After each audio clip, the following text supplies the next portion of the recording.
Several NRM members of parliament have confided in NTV that they were called by the party chief whip Ruth in Nankabirwa and one of the NRM parliamentary commissioners Solomon Sirwanyi to receive 40 million shillings.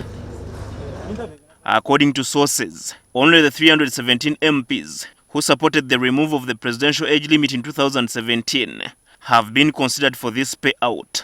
This package is part of the negotiations between the NRM national chairperson and President Yoweri Museveni and NRM members of parliament over the controversial 20 million shillings they shared.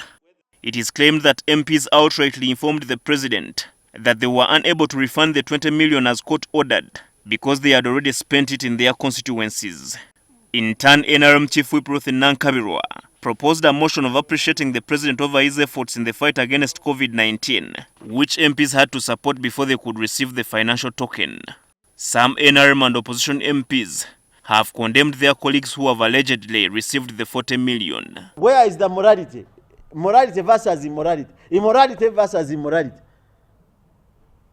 And this money is already, they have already got it. You know, we get very good information. There are some members who go there when they never supported the age limit. They have chased them away. What? You never supported the age limit. You are not part of this money. And by the way, not all the 317 are getting.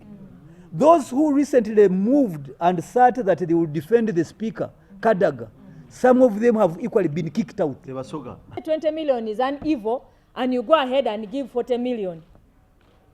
And of course, Ugandans are going to think that we are feeling bad because our colleagues have got this money. That is why you are here, before you are not making this noise. However, NRM Chief Whip Ruth in Nankabirwa and NRM caucus spokesperson Margaret Mohanga have refuted these claims. All that is Wolokoso, all that is that comes from a disappointment that we were able to move a motion paying tribute to the president. Yet they had moved theirs, expressing displeasure, which was an ambush in parliament. We fell in an ambush, the speaker was ambushed, but we couldn't leave it without to check. If they have made us vomit 20 million, then why give us more? People have been borrowing money from the Indian because they had already used the other one. They have taken loans to go and pay the 20 million. Then how can they get the free money, and from where? From which vote? Ntungamo Municipality MP Gerald Karhanga says he will seek legal redress over this matter.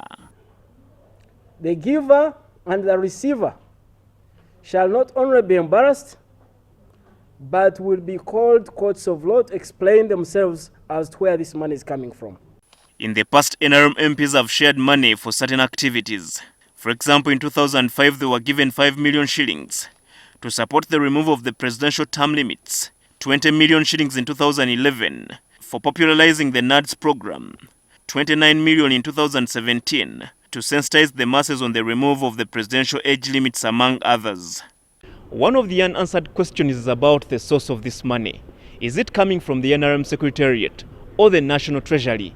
And if from the National Treasury, how will it be accounted for? Herbert Zziwa, NTV at Parliament.